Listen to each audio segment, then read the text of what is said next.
Es momento de invitar a alguien a nuestro bloque de noticias, como siempre nos gusta decir, un invitado que nos ayude a ver en profundidad los sucesos políticos, y miren que los hay, de nuestro país. Está del otro lado, ya lo estamos por atender, alguien que es sociólogo, es licenciado en sociología, es doctor en ciencias sociales y es autor de, entre otros títulos y trabajos, de este hermoso libro que tengo acá, que es La construcción del enano fascista, de los usos del odio como estrategia política en Argentina, de Capital Intelectual. Dato al paso, le tengo mucho afecto a este libro, no solo porque me encantó leerlo, sino que además fue uno de los primeros libros que se me dieron para previo una nota, para charlar. Esa confianza literaria siempre se agradece. Está Daniel Feuerstein con nosotros. Daniel, aquí Esteban Chiachio, ¿cómo estás? Bienvenido. ¿Qué tal? ¿Cómo están? Muy bien, contento de estar charlando, contento de...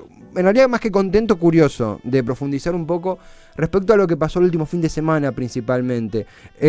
Vos aquí en el libro haces un fuerte trabajo, análisis sobre el odio como estrategia política. Mi primera pregunta es, del 83 para acá, ¿es un fenómeno que se ha ido creciendo en los últimos tiempos? ¿Siempre ha estado? ¿Ha cambiado su estrategia? ¿Está más presente el odio en la estrategia política nacional en los últimos tiempos? No, yo creo que es algo totalmente novedoso del 83 para acá. Uh-huh.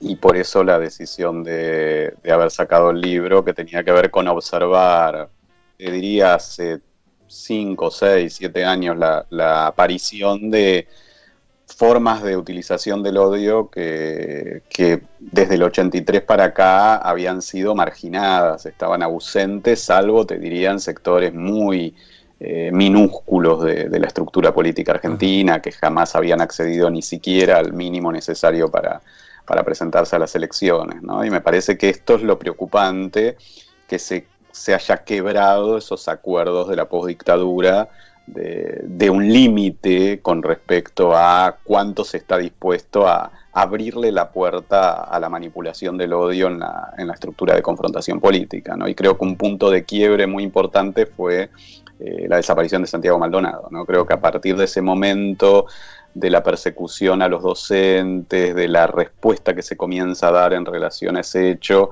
empieza a avanzar un modo de legitimación tanto de formas de violencia simbólica como de formas de utilización del odio que me resultan especialmente preocupantes y que, bueno, que tuvimos un ejemplo el fin de semana pasado, pero que creo que implica un elemento más en un creyendo que resulta particularmente preocupante, ¿no?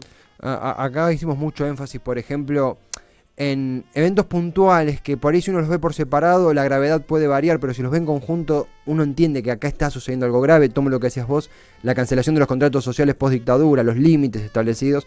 Por ejemplo, la foto de Patricia Bullrich con una persona que reivindica el gobierno militar y los extremismos que esta referente de la oposición ejecutó. Justamente por ese lado, ¿crees que nuestra sociedad, nuestra comunidad, tiene anticuerpos, tiene focos de resistencia para no permitir estos avances? ¿Se tienen que desarrollar nuevos? ¿Cómo estamos en ese aspecto?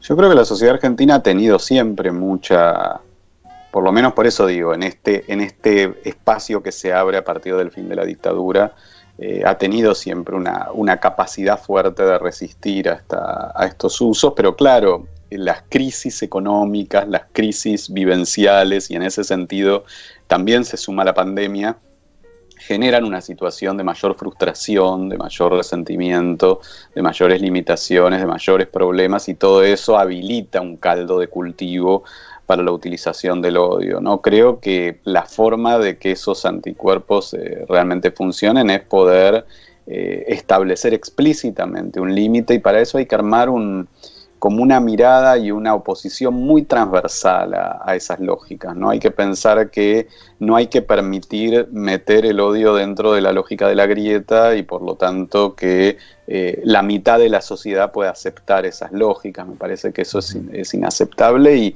y hay que ver también que esa misma utilización del odio también es transversal, digamos, ¿no? Uno puede observar llamados a la utilización de formas de odio, de violencia, también dentro de lo que ha sido la estructura del peronismo en los últimos 10 años, te diría, y figuras como como Sergio Berni, como Guillermo Moreno, Sí, sí. de alguna manera también participan un poco lo que analizo en el libro, ¿no? De un formato que, si bien tiene su núcleo en un grupo muy concentrado de la derecha, incluso lo que rodeó la candidatura presidencial de Gómez Centurión, ha tenido mucha fuerza en un sector de Juntos para el Cambio, que quizás su mayor representante es Patricia Bullrich o Miguel Ángel Pichetto, me parece que no expresa solamente eso, y a su vez no expresa todo ese arco de oposición que tiene toda otra cantidad de figuras políticas que no participan de esas lógicas. Entonces me parece que hay que poder hacer esa línea de demarcación y dejarlos por fuera de la estructura política argentina, ¿no? Tratar de repudiar este tipo de hechos. Quizás lo más preocupante del fin de semana pasado no es solo que hubiese ocurrido, sino que creo que el repudio no fue todo lo importante que tendría que haber sido, ¿no? Creo que tendrían que salir muchas más, salieron algunos, pero tendrían que salir muchas más figuras a repudiar ese tipo de formas de utilización del odio, ¿no? Sí, sí, fue un repudio muy ambiguo, casi como que queriendo minimizarlo. Sí, sí, concuerdo plenamente. Estamos en conversación con Daniel Feierstein, sociólogo, doctor en ciencias sociales, entre otros laburos, es el autor de La construcción del enano fascista. Me permito, ya que estamos en audiovisual, una vez más mostrar la tapa, porque hay una especie de pequeñito, un pequeño personaje caracterizado como el Ku Klux Klan, susurrándole un oído a una persona que, bueno, por el título es argentina. Y el enano fascista, la construcción del enano fascista, viene una frase de, corregime si me equivoco, una periodista italiana, Oriana Fallaci, que decía como que cada argentino tenía un enano fascista en el hombro que le susurraba. Y pareciera que de repente, cariñosamente dicho, el enano se transforma en Godzilla, por la vorágine de los hechos. En este punto, el rol mediático, el rol de internet, el rol de las juventudes, también vemos muchos pibes de 20 o incluso menos, de repente identificándose con fuerzas como la de Gómez Centurión o como la de Spert. ¿Sentís que esa nueva configuración social, mediática, contribuye a esto? ¿Ha creado un monstruo? ¿Es parte del problema? ¿Cómo analizas esos agentes? Sí, a ver, creo que, y ahora te voy a decir dos o tres cosas, en relación a los medios y a las redes sociales hay bastantes elementos a tomar en cuenta y a tratar de explicar por qué y pensar cómo revertirlo. No lo veo tanto generacionalmente, ¿sí? Cuando uno trabaja cuestiones de opinión, son formas de opinión que tienen mucha más fuerza para el caso en la gente más mayor que en la gente más joven. Pero más allá de que hay un núcleo joven muy militante y que uno puede observar mucho, no es lo que tiende a primar. Pero sí dos cuestiones que me parece importante tomar en cuenta de lo que decías. Lo primero es que creo que ha habido un cambio muy fuerte en la forma de ejercicio del periodismo, ¿no? Y este cambio yo lo ubico más o menos, lo desarrollo en el libro, lo ubico más o menos en el año 99, 2000, con la aparición del Grupo Haddad, ¿sí? Y esa aparición del Grupo Haddad tuvo que ver con perder, diría, cierto ejercicio clásico del periodismo que tenía que ver con un modo hasta con un modo de hablar, con un estilo, con un modo de relación con la información, con un modo, una lógica de cierto respeto en el periodismo, e introducir la cuestión no solo del odio, que aparece con mucha fuerza en esos años. Recuerdo una de las primeras ediciones de La Primera de la Semana, que es una revista que sale en ese momento, con la idea de la invasión silenciosa y una estigmatización de los inmigrantes, pero además una cosa del uso de los soez, del insulto al aire, de toda una forma que comienza a aparecer en el periodismo y que después lo vamos a ver que irradia a gran parte del periodismo. Entonces esto apareció en el Grupo Haddad, de ahí salen muchos de los periodistas que van a ser cruciales en esta utilización del odio. Sale Eduardo Feynman, sale Babi Echecopar, varios de los que después se van a ir independizando, pero no solo eso, sino que irradia en muchos periodistas que venían de tradiciones muy distintas, que tenían otro ejercicio del periodismo y como que se van viendo tentados por esta lógica, ¿no? Esto en relación se hace como moda un lenguaje, una manera más canchera, más espontánea, como si la espontaneidad o la honestidad intelectual pasara por el insulto, por la agresión, que identifica mucho también el clima de mucha gente que está laburando, o está en la calle, o está nerviosa, o el tránsito, o la corrupción, o qué sé yo, y esa levantada de temperatura se hace moda también en el lenguaje, ¿no? Exacto, y esto me parece, y esto lo podemos ver por eso digo, no solo en el periodismo fascista o en el periodismo de derecha, sino en general. Y es muy grave porque justamente un periodista tiene una enorme responsabilidad, entonces no puede hablar como cualquiera en la calle, que es esto que decías, bueno, una cosa que a vos se te salte la térmica o te levante el ánimo cuando estás manejando vos en tu auto, donde estás intercambiando con 2 o 3 personas, y otra cosa es que permanentemente a un periodista se le salte la térmica con una audiencia de miles, decenas de miles, millones, donde eso irradia a un montón de gente y entonces tiene un nivel enorme de irresponsabilidad. Bueno, esto que lo decías muy bien, Juli, de esta cosa de aparece como canchero y en realidad más que canchero es el abandono de algunas funciones fundamentales del periodismo que tiene que ver con la responsabilidad de estar dirigiéndose a una audiencia. Uno no está hablando, aunque parezca que está hablando con un amigo, no está hablando con un amigo. Y lo chequeado, ¿no? Porque se pone de moda, lo dice la gente en la calle, lo que hace Mirta, lo dice la gente en la calle. Entonces repiten una barrabasada en nombre de representar a la gente. Es una bestialidad porque se deja de poner de moda la responsabilidad de decir cosas que están chequeadas para decir cualquier barbaridad, con la impunidad que da decir lo que dice la gente, que uno siempre se pregunta quién es la gente de la que hablan cuando dicen la gente. Tal cual, que antes de ese momento, el único que usaba eso, pero de un modo un poquito más respetuoso, pero se hizo famoso, por eso era Bernardo Neustadt, con su personaje de Doña Rosa, que decía, Doña Rosa dice que explíqueselo a Doña Rosa, y era un personaje muy común que la había introducido, pero así todo todavía establecía una distancia, como diciendo, bueno, es Doña Rosa, yo no, es algo que le quiero explicar, y así todo implicaba una novedad frente al periodismo, porque en general la idea era que lo que opina Doña Rosa no es el eje de lo que tiene que hacer un periodista, ¿no? Bueno, se de Doña Rosizaron y ya tenemos a una mujer tristemente célebre últimamente por tomar clorito de sodio en pantalla, que hace los reportajes más Doña Rosa del mundo. Bueno, que habla siempre desde un sentido común barrial que no se puede creer. Exacto, eso es parte, pero también la destrucción del periodismo especializado, ¿no? O sea, esos paneles donde todos hablan de todo, cuando nosotros lo que teníamos en el periodismo hasta ese año, por eso digo, para mí hay un quiebre fuerte ahí en el inicio del siglo XXI, era, bueno, estaba el periodista especializado, por ejemplo, en salud, que en relación a una pandemia sería quien habla de salud, el periodista especializado en política, el periodista especializado en deportes, el periodista especializado en internacionales, el periodista especializado en cultura, que implicaba que el periodista tenía todo un conjunto y un plafón de conocimiento, no solo para chequear, sino para hablar desde cierto conocimiento, desde el cual se dirigía a la audiencia, digamos, ¿no? Y tenía su ámbito de especialidad. Me parece que todo eso ha repercutido en modos muy profundos en la cuestión del odio. Y lo segundo que decía Esteban es el tema de las redes, que las redes sociales, eso está muy bien trabajado en algunos trabajos que han aparecido los últimos 2 o 3 años, que tienden como a maximizar lo peor de nosotros, por cómo funciona la lógica del algoritmo, y tiene que ver con esto que planteábamos de los medios, ¿no? Porque el problema de las redes es que nosotros en las redes es como si estuviéramos en la intimidad cuando hacemos clic, pero es una intimidad registrada por el algoritmo y que se hace pública. Entonces, hay cosas que uno no se animaría en una instancia social, y está bien que no se anime, porque implica sentimientos importantes como la vergüenza, como la responsabilidad, como la piedad. Exacto, que en el ámbito íntimo uno se podría llegar a permitir, y si fuera en el ámbito íntimo no sería tan grave, pero el problema de la red es que parece que es el ámbito íntimo, pero no es íntimo, y entonces eso emerge, y como la red reproduce lo que tiene más clics, y como el clic lo hacemos en la intimidad, entonces las cosas más perversas, las cosas más tremendas, las cosas que no nos permitiríamos en lo público son paradójicamente las que tienen más clics.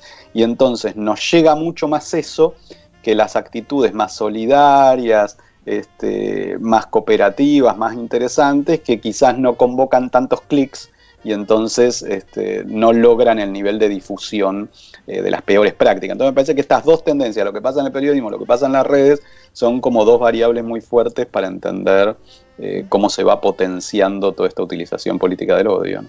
Y Daniel, en ese sendero también es interesantísimo. Uno obtiene ópticas para justamente analizar este complicado mundo que nos rodea.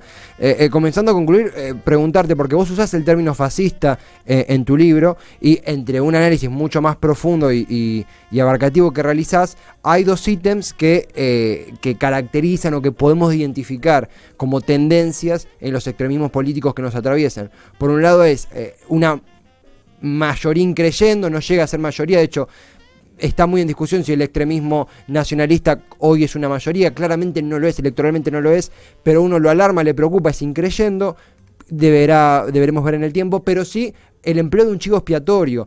A llegar al punto, tomando esto que decías mediáticamente, recuerdo estar viendo un canal de deportes y de repente un robo que había tenido, creo que un panelista, que un integrante de la producción, terminaba en echarle culpas a Estela de Carlotto y a la política de derechos humanos en un programa donde estaban hablando de talleres Temperley.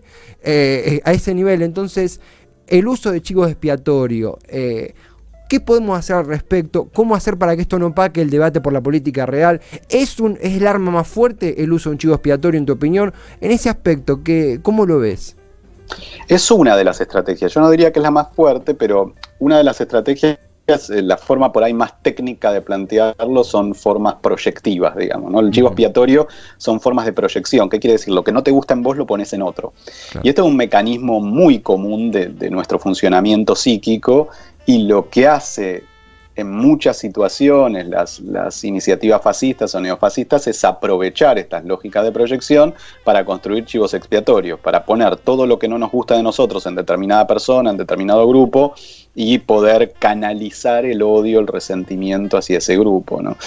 Vos preguntabas si son mayorías. La gravedad con el fascismo es que no necesita ser mayoría. En general no son mayoría, pero son minorías muy intensas. Cuando esas minorías realmente interpelan a una fracción muy importante de la población, y muy importante podemos decir el 10, el 15, el 20% de la población, esto significa un riesgo enorme, porque el fascismo justamente lo que hace es patear la institucionalidad, con lo cual no es que necesita ganar las elecciones porque llega al 51%, sino que lo que busca es justamente poner en cuestión la institucionalidad vía la utilización de la violencia, que se estructura en esa utilización del odio. Entonces resulta muy grave, aun cuando no sea la mayoría, cuando esa minoría intensa se consolida. Por eso es tan importante mantenerlo a raya. Para mantenerlo a raya hace falta un acuerdo muy transversal para que realmente se quede en una minoría muy pequeña que no pueda incidir socialmente. Y la gravedad que yo veía en la Argentina es que eso que se había mantenido,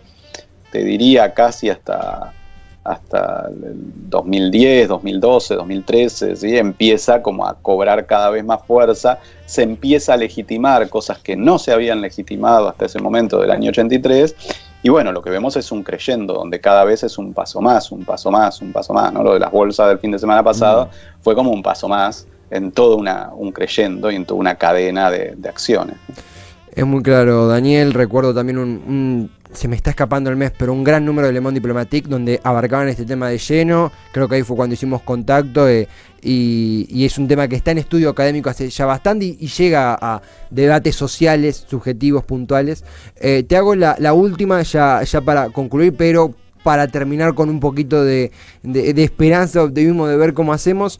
¿Tenés en algún lugar, en algún sitio colocadas tus expectativas, tus esperanzas para contrarrestar esto? ¿En dónde pones justamente la responsabilidad de hacerle frente a este creyendo fascista, si identificás hoy en la sociedad algún punto así?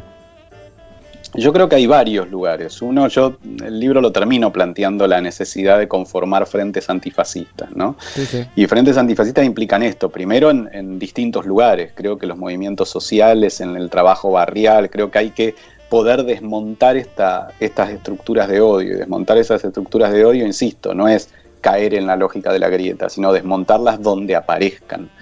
No aceptarlas como estrategias legítimas para dar ninguna disputa política.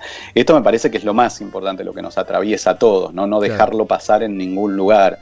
Qué sé yo, recuerdo por ejemplo cuando tuvo esa declaración tan despectiva hacia los menores apropiados por la dictadura, Alfredo Casero, que lo que ocurrió y fue muy interesante es que le empezaron a bajar shows.